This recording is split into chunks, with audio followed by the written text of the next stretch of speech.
त्रिदलं त्रिगुणाकारं त्रिनेत्रं च त्रिधायुधं त्रिजन्म पापसंहारम् एकबिल्वं शिवार्पणम्। त्रिशाखे बिल्वपत्रैश्च अच्छिन्द्रैः कोमलैः शुभैः तव पूजां करिष्यामि एकबिल्वं शिवार्पणम्।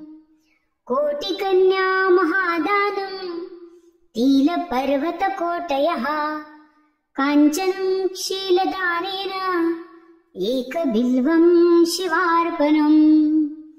काशीक्षेत्रनिवासं च कालभैरवदर्शनम् प्रयागे माधवं दृष्ट्वा एकबिल्वं शिवार्पणम्। इन्दुवारे व्रतं स्थित्वा निराहारो महेश्वरः नक्तं यौष्यामि देवेश एकबिल्वं शिवार्पणम्।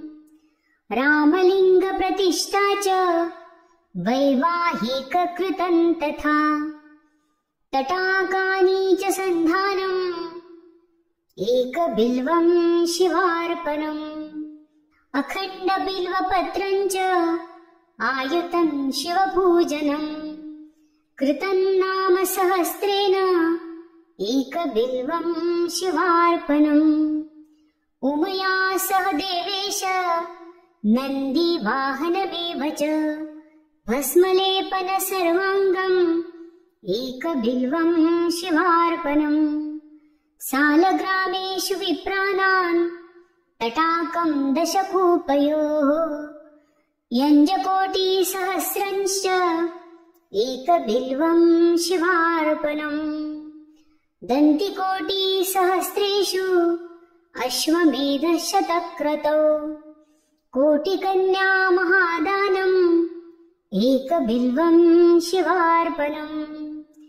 बिल्वानां दर्शनं पुण्यं स्पर्शनं पापनाशनम् अघोरपापसंहारम् एकबिल्वं शिवार्पणम्। सहस्रवेदपाठेषु ब्रह्मस्नापनमुच्यते अनेकव्रतकोटीनाम् एकबिल्वं शिवार्पणम्।